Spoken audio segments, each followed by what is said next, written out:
الحمد لله نحمده ونستعينه ونستغفره ونؤمن به ونتوكل عليه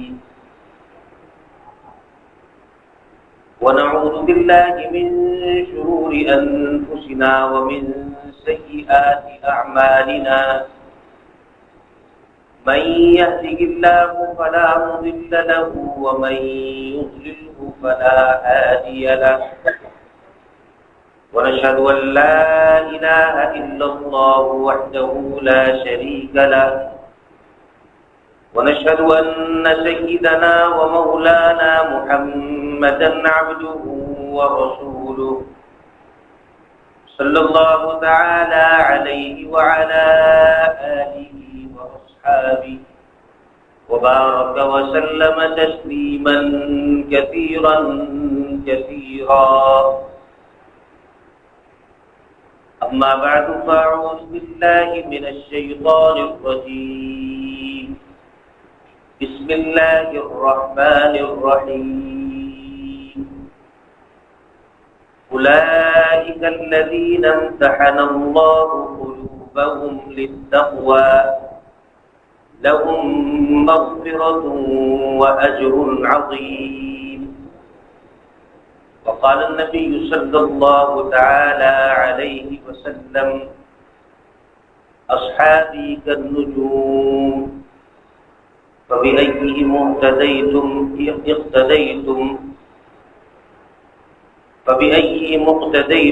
اهتديتم.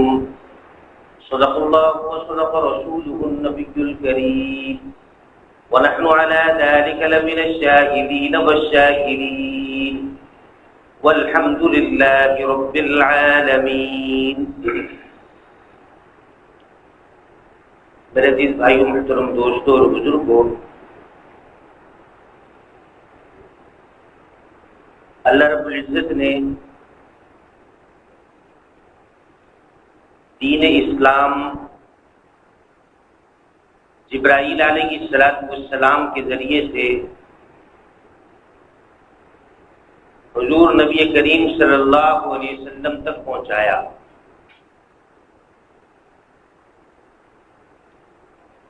اور یہ دین حضور نبی کریم صلی اللہ علیہ وسلم سے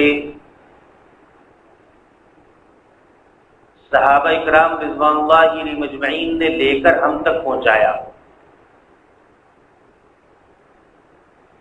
صحابہ اکرام رضوان اللہ علیہم مجمعین وہ شخصیات ہیں کہ اگر انہیں بیچ میں سے نکال دیے جائے تو دین ہمارے پاس باقی نہیں بچتا.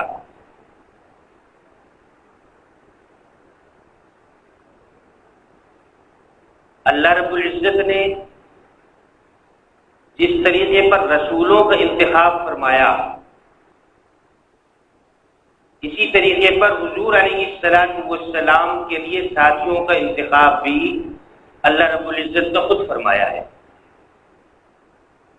اور یہ حضور علیہ السلام کے جو ساتھی ہیں، صحابہ ہیں، وہ شخصیات ہیں کہ جنہوں نے ایمان کی حالت میں حضور علیہ السلام کو دیکھا. ہم انہیں صحابی کہتے ہیں. اللہ تعالیٰ نے ان کا کڑا امتحان لیا اور امتحان لینے کے بعد ان لوگوں کو کامیاب قرار دیا. اولئک الذین امتحن اللہ قلوبہم للتقوی. اور اللہ تعالیٰ نے امتحان بھی ان کے دلوں کا لیا، ان کے دلوں کے اندر جو تقوی ہے اس کا لیا.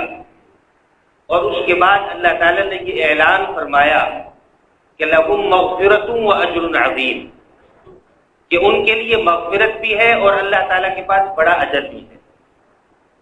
تو صحابہ اکرام رضوان اللہ علیہم مجمعین کی شخصیات وہ ہیں کہ جن کی وجہ سے دین ہم تک پہنچا ہے، قرآن کریم ہم تک پہنچا ہے. اگر ہم انہیں بیچ میں سے نکال دیں تو دین ہمارے پاس باقی نہیں بچے گا. حضور نبی کریم صلی اللہ علیہ وسلم نے اپنی حیات طیبہ میں کیا کیا کہ اگر صحابہ ہمیں نہیں بتلائیں گے ہم تک نہیں پہنچے گا. تمام احادیث کے اندر جو روایات ہیں وہ تمام کی تمام صحابہ اکرام رضوان اللہ علیہم اجمعین سے ہے۔ اگر ہم انہیں بیچ میں سے نکال دیتے ہیں تو ہمارے پاس دین کا کوئی حصہ باقی نہیں رہے گا۔ قرآن کریم جمع کر کے اس کو لکھ کر ہم تک پہنچایا کس نے؟ صحابہ اکرام رضوان اللہ علیہم اجمعین نے۔ آج ہم اس ملک پاکستان میں جی رہے ہیں اور یہی ایک طبقہ ایسا بھی ہے کہ جو صحابہ اکرام رضوان اللہ علیہم اجمعین کو برا کہتا ہے، صحابہ اکرام رضوان اللہ علیہم اجمعین کو لعن طعن کرتا ہے، صحابہ اکرام رضوان اللہ علیہم اجمعین کو برا بلا کہتا ہے۔ ہمیں چاہیے کہ اس کا سدباب کریں۔ 8 محرم الحرام کو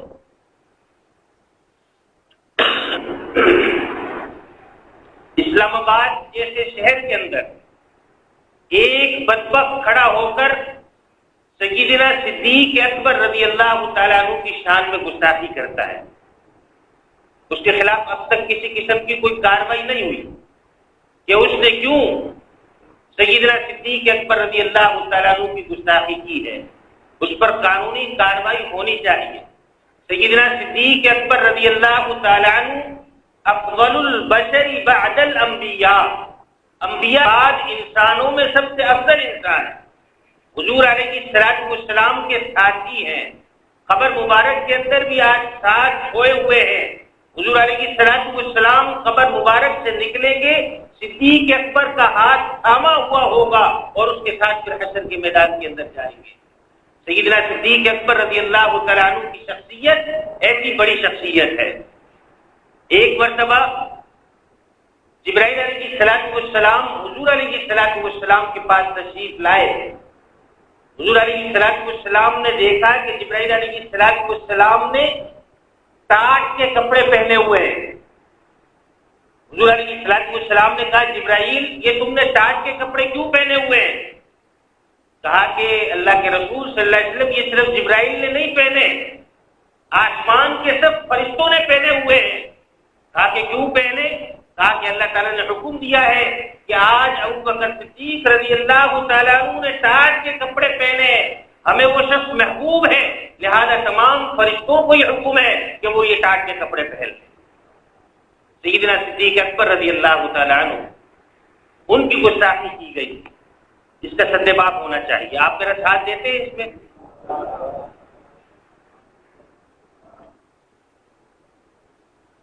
اور پھر 10 محرم الحرام کو ہمارے اس شہر کراچی کے اندر، اس شہر کراچی کی سب سے مصروف ترین شاہراہ ایم اے جناح روڈ کے اوپر تبت سینٹر کے پاس 10 محرم الحرام کو جو جلوس نکالا گیا، ماتم کا جلوس نکالا گیا، اس میں علن اعلان لاؤڈ اسپیکر پر ٹی وی کے اندر بھی یہ نشر ہوا کہ انہوں نے سیدنا ابو سفیان رضی اللہ تعالی عنہ اور سیدنا امیر المؤمنین امیر معاویہ رضی اللہ تعالی عنہ کی شان کے اندر انہوں نے گستاخی کی اور انہیں لعن طعن کیا ہے۔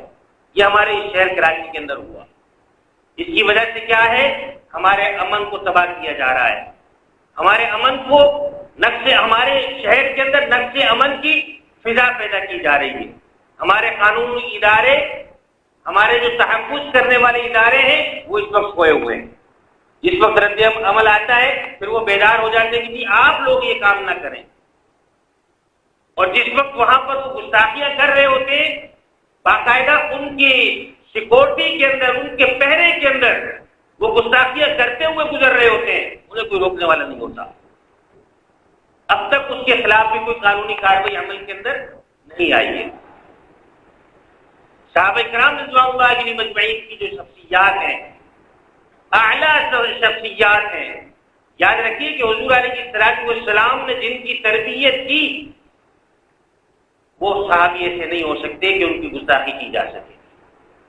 حضور علیہ الصلوۃ والسلام کے صحابہ نے ہم تک دین پہنچایا ہے، حضور علیہ الصلوۃ والسلام کے صحابہ ہم تک دین پہنچا کر کے گئے ہیں۔ یہ ایک واقعہ نہیں، اس طرح کے 20 واقعات ہیں کہ اس فرقے کی طرف سے کہ جو اسلام کا بھی دشمن ہے، ہمارے ملک پاکستان کا بھی دشمن ہے، ہمیشہ نقش امن کی فضا اسی فرقے کی طرف سے پیدا کی جاتی ہے، کسی قسم کی کوئی کارروائی ان کے خلاف نہیں پیدا کی جاتی، کسی قسم کی کوئی کارروائی ان کے خلاف نہیں کی جاتی۔ ایسے موقع پر ہم یہ مطالبہ کریں گے کہ ان جلوسوں کے اوپر پابندی لگنی چاہیے، ایسے جلوس کے جن میں صحابہ کرام رضوان اللہ علیہم اجمعین، حضور نبی کریم صلی اللہ علیہ وسلم یا اللہ تعالیٰ کی ذات پر گستاخیاں کی جاتی ہوں، ان جلوسوں پر پابندی لگنی چاہیے۔ انہوں نے صرف صحابہ کرام رضوان اللہ علیہم اجمعین کی شان میں گستاخیاں نہیں کی، بلکہ انہوں نے حضور نبی کریم صلی اللہ علیہ وسلم کی شان میں بھی گستاخیاں کی۔ ویڈیو پروف موجود ہے۔ یہ زمانہ، اس زمانے کے اندر کوئی بات ڈھکی چھپی نہیں رہ سکتی، ہر چیز کھل کر سامنے آ جاتی ہے۔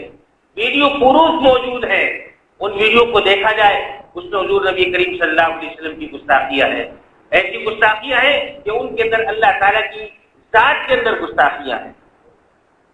یہ ایسے بدبخت ہیں، نقل تو نہیں کرنا چاہیے، نقل کفر نہ باشد۔ ان لوگوں کا عقیدہ یہ ہے، یہ کہتے ہیں کہ جس وقت حضور نبی کریم صلی اللہ علیہ وسلم کے دانت مبارک شہید احد کے اندر ہو رہے تھے، ان کا ایک ذاکر کہتا ہے اس وقت تمہارا اللہ کہا تھا وہ تمہیں بچانے کیوں نہیں آیا؟ کتنی بڑی گستاخی ہے، کتنی بڑی گستاخی ہے، اللہ تعالیٰ کی شان کے اندر گستاخی ہے۔ ان کا ایک اور ذاکر وہ یہ کہہ رہا ہوتا ہے کہ اللہ تعالیٰ کو جو رزق مہیا کرنے والی ذات ہے وہ علی المرتضیٰ رضی اللہ تعالیٰ عنہ، ان کا عقیدہ ہے کہ رزق دینے والا کون ہے؟ علی مرتضیٰ ہے۔ ایسے لوگ کہ جو اللہ تعالیٰ کی شان کے اندر گستاخیاں کرتے ہوں، ایسے لوگ کہ جو رسول اللہ صلی اللہ علیہ وسلم کی شان میں گستاخیاں کرتے ہوں، ایسے لوگ کہ جو صحابہ اکرام رضوان اللہ علیہم اجمعین کی شان میں گستاخیاں کرتے ہوں، وہ ہمارے دین کے ساتھ مخلص نہیں ہو سکتے، وہ ہمارے پاکستان کے ساتھ مخلص نہیں ہو سکتے۔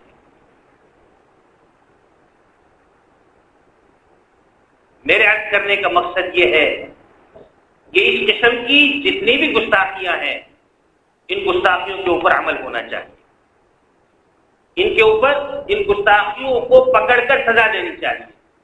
ہمارے ہاں آئین موجود ہے، کوئی کسی کو گالی نہیں دے سکتا، کسی کو لعن طعن نہیں کر سکتا، آئین موجود ہے، قانون موجود ہے، لیکن اس کے باوجود اتنی جرأت ہوتی ہے کہ وہ کھلے عام مجموعوں کے اندر، روڈوں پر، سڑکوں پر کھڑے ہو کے صحابہ اکرام رضوان اللہ علیہم اجمعین کے نام لے لے کر ان کو لعن طعن کر رہے ہوتے۔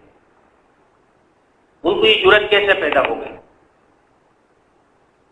باقاعدہ سرکاری سرپرستی حاصل ہے تبھی یہ کام کیے جا رہے ہیں۔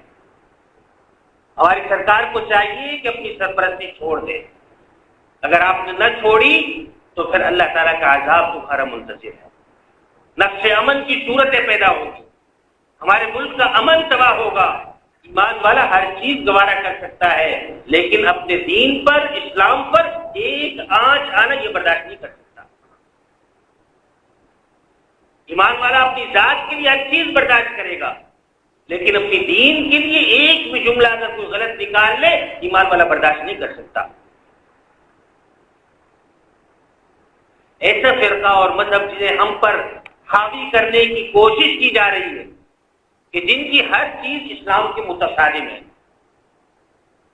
ان کی کتابوں میں یہ بات لکھی ہوئی ہے کہ اگر تمہارے فرقے کا کوئی مفتی تمہارے پاس موجود نہ ہو کہ تم اس سے کوئی مسئلہ معلوم کر لو، تو سنیوں کے پاس چلے جاؤ اور جا کر ان سے مسئلہ پوچھ لو، تمہیں وہ جو مسئلہ پتا ہے اس کو الٹ کر لینا۔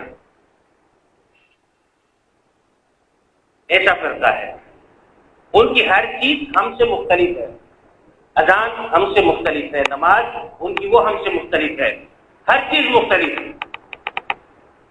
لیکن اس کے باوجود ہماری سرکاری سرپرستی انہیں حاصل ہوتی ہے۔ یہ قوم ٹیکسوں کے ذریعے سے پیسہ ان لوگوں کے تحفظ کے لیے نہیں دیتے، ان ٹیکسوں سے آپ جو مرضی کریں لیکن اسلام کے خلاف کچھ نہ کریں۔ آپ اس کے ذریعے سے کاروبار کریں، ہم نے آپ کو کچھ نہیں کہا، پیزے بیچیں، ہم نے کچھ نہیں کہا، لیکن انہی پیسوں کے ذریعے سے اگر اسلام کے خلاف یا پاکستان کے خلاف سازشیں کریں گے، ہم آپ کو آگے نہیں جانے دیں گے۔ اس طریقے پر ان کو تحفظ دیا جاتا ہے اور اس تحفظ کی شے کے اندر آ کر وہ اس طریقے پر وقتاً فوقتاً گستاخیاں کرتے رہتے ہیں. آپ کو معلوم ہے ان کا عقیدہ کیا ہے؟ عقیدہ امامت ہے، اور وہ اس امام کو نبی کے برابر سمجھتے ہیں اور اس امام پر وحی کو جاری سمجھتے ہیں. مسلمانوں کا عقیدہ یہ ہے کہ ہمارے نبی حضور نبی کریم صلی اللہ علیہ وسلم آخری نبی ہے، نبوت کا سلسلہ بھی بند ہے، وحی کا سلسلہ بھی بند ہے. اس کے بعد اگر کوئی کسی کو نبی مانے، جیسا کہ مرزائیوں نے مانا، کافر قرار دیے گئے، اگر کوئی نبی مانے تو وہ شخص کافر ہو سکتا ہے، مسلمان نہیں ہو سکتا. اسی طریقے پر اگر کوئی وحی کو جاری مانے وہ بھی مسلمان نہیں ہو سکتا، کافر ہو سکتا ہے. ان کے عقیدے کے مطابق امام ہے، 12 اماموں کا عقیدہ رکھتے ہیں اور ان پر وحی کے یہ قائل ہے کہ ان کے اوپر وحی بھی آتی ہے. اور 12واں امام جو 3 یا 4 سال کی عمر کا ان کے مطابق ہے، اور وہ کہیں غار کے اندر کہتے ہیں یہ قرآن کریم لے کر جو 60 ہاتھ لمبا ہے، اتنا بڑا قرآن کریم لے کر وہ غار میں چھپ گیا ہے. اب وہ قرآن کریم کا بھی انکار کرتے ہیں کہ جی یہ قرآن کریم تحریف شدہ ہے. تحریف شدہ کیوں کہتے ہیں؟ اس لیے کہتے ہیں کہ جی صحابہ اکرام رضوان اللہ علیہم اجمعین نے جمع کیا ہے. کاتب وحی حضرت امیر معاویہ رضی اللہ تعالیٰ عنہ، قرآن کریم کو جمع کرنے والے ابو بکر صدیق رضی اللہ تعالیٰ عنہ، قرآن کریم کو اس نسخے کی شکل میں جمع کرنے والے سیدنا عثمان غنی رضی اللہ تعالیٰ عنہ، سارے صحابہ کرام ہیں. وہ کہتے ہیں کہ یہ تحریف شدہ ہے، ہم اس قرآن کو نہیں مانتے. جو اس قرآن کو نہ مانے وہ کون ہوگا؟ ہاں جی، کون ہوگا؟ تو پھر ایسے شخص کے لیے کتنا تحفظ کیا جائے؟ ایسے لوگوں کو سمجھ سے باہر بات ہے بھائی. ایسے لوگوں کو تحفظ نہیں دینا چاہیے جو قرآن کریم کا انکار کرتے ہوں، حضور نبی کریم صلی اللہ علیہ وسلم کے صحابہ کا انکار کرتے ہوں. وہ اماموں پر وحی کے قائل ہیں، نماز ان کی مختلف ہے، اذان ان کی مختلف ہے، زکوٰۃ وہ نہیں دیتے، خمس دیتے ہیں، عام آدمیوں کو نہیں دیتے، اپنے اماموں کو دیتے ہیں. ہر چیز ان کی مختلف ہے. اسلام سے بالکل متصادم ایک نظام انہوں نے قائم کیا اور اس وجہ سے ہمارے ملک کے اندر انتشار کا باعث بنتے ہیں. ہمارے ہاں پیغام پاکستان، افواج پاکستان نے ایک منشور بنایا اور پورے علماء کرام سے اس پر دستخط کروائے. ان کے اندر بھی یہ باتیں موجود ہیں کہ کوئی کسی کی گستاخی نہیں کرے گا، کسی کو برا بھلا نہیں کہے گا، لیکن اس کے باوجود ان کے اوپر عمل نہیں ہو رہا. اب ہم میں سے کوئی کھڑا ہو ورزی کے خلاف بات کر کے دکھائے، دیکھیں کس طریقے پر اس کا حشر کیا جاتا ہے. ورزی کے خلاف بات کرنا یہ معیوب ہے، لیکن صحابہ اکرام یا حضور علیہ الصلوۃ والسلام مذہبی مقدسات ان کے خلاف بات کرنا کوئی عیب نہیں ہے. یہ اسلام ملک پاکستان ہے. ہم مطالبہ کریں گے ایسے موقع پر کہ اس طریقے پر ہم نہیں چلنے دیں گے آپ کو. ہمارے اس ملک پاکستان میں اسلامی مقدسات کی حفاظت ہونی چاہیے. ہم ان لوگوں کو مجبور نہیں کرتے، ہم ان لوگوں کو اس بات پر مجبور نہیں کرتے کہ وہ صحابہ اکرام کی تعظیم کریں. وہ کرتے ہیں کریں، نہیں کرتے نہ کریں، لیکن ان کو توہین کرنے کی ہم اجازت نہیں دیں گے. ہم اس بات پہ مجبور نہیں کریں گے کہ وہ تعظیم کریں، لیکن اس بات کی اجازت بھی نہیں دیں گے کہ وہ آئیں اور آ کر کے ہمارے صحابہ اکرام رضوان اللہ علیہم اجمعین کی توہین کریں. ہم اس بات کو برداشت نہیں کریں گے. ہمارے ملک کے جو سلامتی کے ادارے ہیں ان سے بستہ عرض ہے کہ یہ جو نقص امن کی صورتیں پیدا کی جا رہی ہیں اس کا فوری طور پر سدباب ہونا چاہیے. جنہوں نے اس طریقے پر گستاخی کی انہیں پکڑ کر فوری طور پر انہیں ان کے انجام تک پہنچانا چاہیے. اگر آپ ان کو نہیں پکڑیں گے، آپ ان کو سزا نہیں دیں گے، وہ اسی طریقے پر نقص امن کی صورتیں پیدا کرتے رہیں گے. ان کا مشن یہی ہے، ان کا کام یہی ہے. انہوں نے ملک کے اندر انتشار پیدا کرنا ہے، ملک کے اندر انتشار پیدا کرنا چاہتے ہیں. اس وقت مسلمانوں کے دل خون کے آنسو رو رہا ہے، مسلمانوں کے جذبات مجروح ہو چکے ہیں. ایسے موقع پر ہماری قومی سلامتی کے جو ادارے ہیں انہیں آگے آنا چاہیے، انہیں آگے بڑھ کر اپنے اس کردار کو ادا کرنا چاہیے کہ ملک کے اندر جو نقش امن کی کوششیں کر رہے ہیں ان کا سدباب ہو جائے. اور دوسری بات یہ ہے، ہم بارہا یہ بات کہتے چلے آئے ہیں کہ یہ مذہبی عبادت نہیں ہے کہ روڑوں کے اوپر کھڑے ہو کر لوگوں کو پریشان کیا جائے، پورے 2 سے 3 دن لوگوں کو، پورے علاقے کو یرغمال بنایا ہوتا ہے۔ یہ کون سی عبادت کر رہے ہیں؟ ان کے لیے الگ سے عبادت گاہ متعین کر دیں۔ مسلمان ہیں، مسلمانوں کے لیے عبادت کی جگہ مسجد متعین ہے، تمام عبادات، نماز یہاں پڑھتے ہیں، جمعہ یہاں پڑھتے ہیں، عید کی نماز یہاں پڑھتے ہیں، اپنی عبادات 4 دیواری کے اندر کرتے ہیں، لہٰذا ان کے لیے بھی اسی انداز پر 4 دیواری کے اندر انہیں محدود کر دیا جائے کہ آپ کے اندر جو کرنا ہے کرے، اپنا مارنا ہے، پیٹنا ہے، جو مرضی کرے، ہمیں اس سے کوئی غرض نہیں۔ تمہارا مذہب ہو سکتا ہے، تمہارا مسلک ہو سکتا ہے، ہمیں اس سے کوئی غرض نہیں، لیکن ہمارے دروازے کے سامنے آ کر، ہماری مسجدوں کے دروازوں پر آ کر، بعض مسجدیں روٹ پر ایسی پڑتی ہیں کہ ان مسجدوں کے اندر جس وقت وہ گزر رہے ہوتے اس کے اندر نماز پڑھنے کی اجازت نہیں ہوتی۔ اتنا زیادہ تحفظ آپ ان کو دیں گے کہ مسلمانوں کو مسجد میں نماز پڑھنے سے بھی آپ روک دیں گے؟ یہ ملک پاکستان اس مقصد کے لیے بنایا گیا تھا، لا الہ الا اللہ کا نعرہ لگا کر ہمارے بڑے اس ملک پاکستان میں اس مقصد کے لیے آئے تھے؟ کیا آپ بدبختوں کی خاطر مسلمانوں کی مسجدوں کو تالے لگا دیں گے؟ بہرحال میں نے عرض کیا کہ ایسے موقع پر ان کا سدباب ہونا چاہیے، جنہوں نے گستاخی کی ہے ان گستاخوں کو کیفر کردار تک پہنچانا چاہیے۔ اتنا غلیظ، اتنا گندا مذہب ہے کہ اس کے اندر زنا کرنا بھی عبادت ہے، اتنا غلیظ مذہب ہے۔ اور ان کی کتابوں میں لکھا ہوا ہے کہ جو ایک مرتبہ یہ متع زنا کر لیتا ہے اس کا درجہ علی المرتضیٰ رضی اللہ تعالیٰ عنہ کے برابر ہو جاتا ہے۔